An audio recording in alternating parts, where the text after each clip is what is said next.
Assalamu alaikum and welcome back to the channel. Today I'm just doing a quick update on my mango tree, my Bambaroo mango tree, which is a Kensington Pride selection, grafted selection of mangoes. It's basically here late summer here in Sydney. And the mangoes have begun to ripen on the tree, that is. I know they've begun to ripen because, as you can see here, the bats have started munching on them.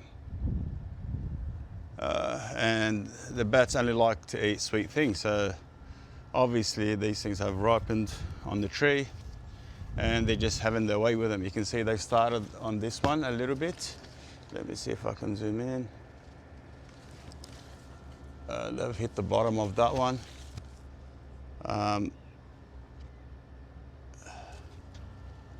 So basically this is an indication for me to start picking and start bagging the rest. So anything with a bit of coloration, such as this, that one there, this one here, can be picked now and can be left on the counter to ripen to perfection, because obviously mangoes ripen after they've been picked. So that's one way to avoid the bats from smashing them. So something like that can be, this particular one I'll probably bag it.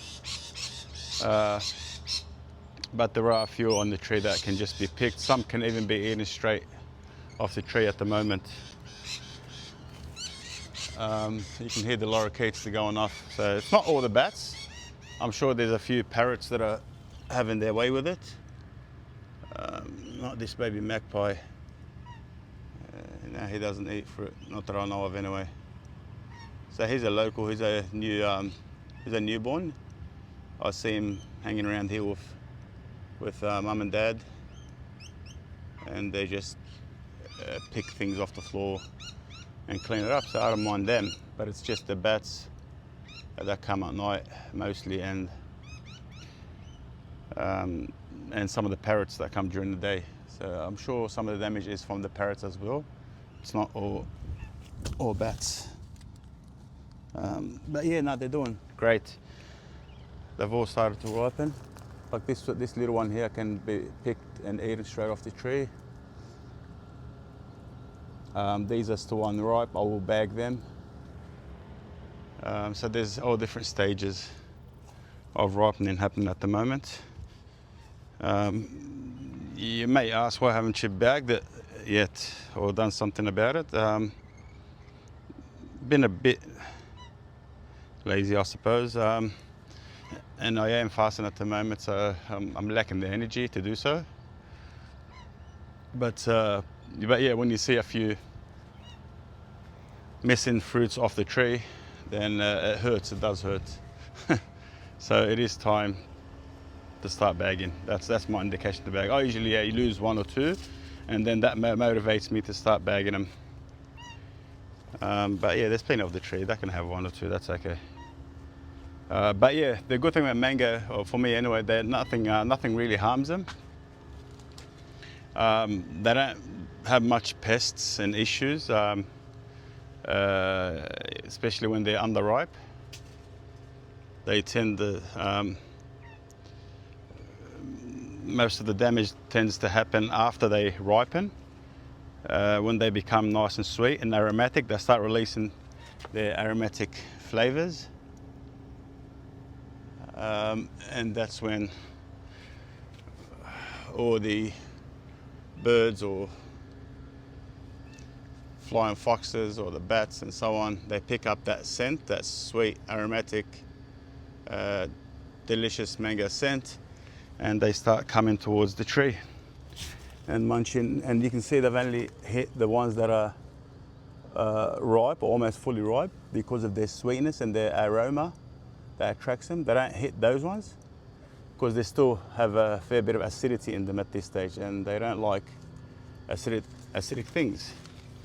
Like us, we love acidic things, but yeah, we like to eat them sort of a bit on the ripe side, preferably with a bit of acidity, just to give it a bit of complexity in the flavors. But yeah, I will be picking them, or picking a few actually, not all of them, picking the ones that are ready to be picked, and just go around the other side, and I'll bag the rest. But yeah, I find mango trees are very easy. They're actually pretty low maintenance trees. Don't need to spray, rarely ever need to spray. You don't even have to spray actually. Maybe some fungal issues, certain varieties, and even then you don't have to. You still get a decent amount of mango depending on the year.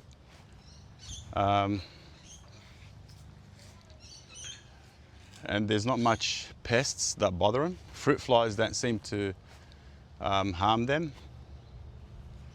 I've never really had issues with fruit flies from my experience with mangoes. They tend to leave them alone. Let me just make my way up here. That's for sun damage from that heat wave we've had, but that's the only one that I've noticed that copped the sun damage. The rest seem to be okay. There's not much else. I lost this one to bats, or maybe a parrot. I'm not sure exactly. One of the birds, one of the flying animals, got to it. But otherwise, let me go down. Otherwise, she's doing okay. This year is a good year for mangoes here in Sydney. We had a dry spring, which helped with fruit set. There was minimal fungal issues, pretty much almost no anthracnose to be seen. So most of the fruits held on the tree, and wherever you go in Sydney, you tend to find all the mango trees are just absolutely loaded with mangoes this year. So it's been an extremely good mango year. So yeah, I'm just gonna pick some mangoes and enjoy for tonight after we break our fast. That's gonna be a bit of a dessert for us. And I am planning to do a full garden tour. But there's a few things, as you can see, the grass is overgrown. They need some trimming there, so a bit of haircuts to be done, just tidy up and clean up. Again, I gotta find the energy. It's a bit hard in this heat and when you're fasting, so I gotta find some time, maybe do a bit early in the morning before the weather warms up, and then I'll do a full garden tour. There's still a lot of fruit to be had. The mangoes have just kicked in, started ripening. The figs are still going hard. They're actually still peaking at the moment, the figs. There's some grapes, we're still picking grapes. Even the blackberries still going. So yeah, I will do a full garden tour of the place. I'll try and do it in the next few days after I tidy up a bit, make it look a bit presentable. And we'll go from there. And that's basically my little mango update for today. And if you did enjoy that little update, please hit that like button, subscribe if you haven't, keep updated with the latest videos, and hang around for a few days, and I'll release the late summer full garden tour, inshallah. So we're pretty much the last week of summer now, officially, the official summer here in Sydney. We're at the end of summer, so I'll make a end of summer garden tour. And I'll see you in the next one, inshallah.